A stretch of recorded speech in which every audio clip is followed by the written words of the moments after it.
Hello, I'm Vasha Nair for constitutionofindia.net at CLPR. On 8 September 2022, Queen Elizabeth II, the longest-serving monarch of the United Kingdom, passed away.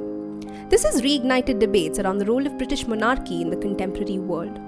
It appears some Commonwealth countries are thinking about cutting ties with the British crown. India did this in 1950 when it declared itself as a republic. However, it still remained part of the Commonwealth. This was odd.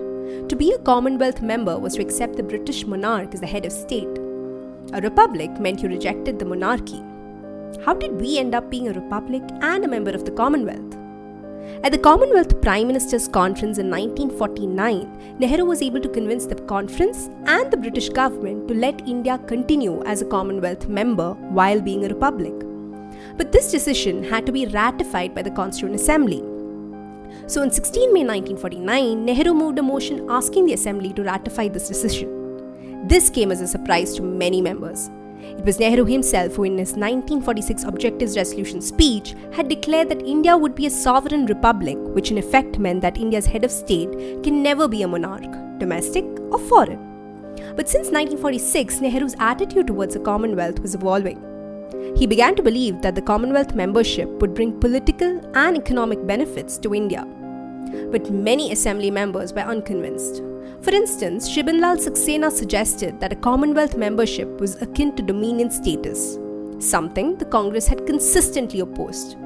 H.V. Kamath grasped the novelty of this political arrangement but saw no benefit in it. Frank Anthony supported Nehru.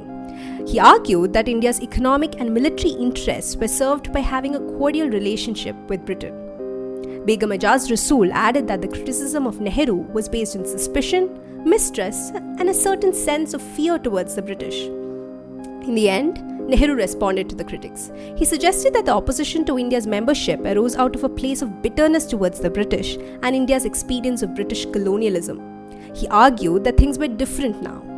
In the end, the Constituent Assembly ratified India's decision to remain in the Commonwealth of Nations. To read more about how our constitution framers debated India's status as a member of the Commonwealth, visit constitutionofindia.net.